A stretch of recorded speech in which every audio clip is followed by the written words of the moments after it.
Прошетки на шопинзи, роднински врски со политичари, опожарена архива на суд за која истрагата со месеци тапка, шокантно и бесрамно однесување на судиите, наместо разрешување резултира со унапредување.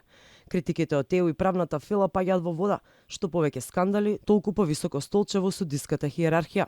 И покрај обвинувањата за политичко влијание во македонското судство, судски совет се истурка и на две битни столчиња ги седна, кумата на Буки 13 Меридика во Скопска апелација и контроверзната Снежана Манев која доби втор мандат како председателка на Кумановскиот суд.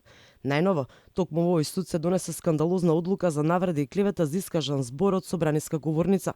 Предходно, цела архива се стори во пепел во подрумските простории на судот и со месеци истрагата тапка во место. Иако за овој суд јавноста гласно зборува за корупција и политичко влијание во него, поради конфликт на интереси, наместо Кумановско обвинителство, истрагата води Скопското обвинителство.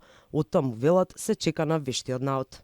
Во предметот за кој покажувате интерес, во тек е предистражна постапка. Надлежен јавен обвинител го очекува вештиот наод во поглед на причините за пожарот, пошто ќе донесе одлука за натамошниот тек на постапката. И министерот за правда Кренар Лога реагираше за кандидатката Манев, која според негови сознанија не ни успеала да го помине психолошкиот тест за интегритет. Истовремено, тој реагираше и за тоа зошто Советот не постапува по представки за местење на предмети и злоупотреби на АКМИ системот во овој суд и во уште неколку низ Македонија.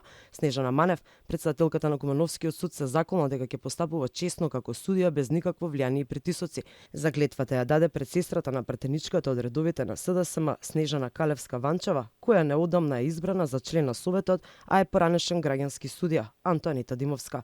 Не само Манев, уште поскандалозно е тоа што новата председателка на Скопска апелација му правеше друштво на шопинг во Милано на осудениот Буки 13, кој е осуден за рекет на 9 годишна затворска казна, предмет кој го распрсна и уништи поранешното СЈО, кое требаше да покаже резултати во борбата против корупцијата на поранешните функционери.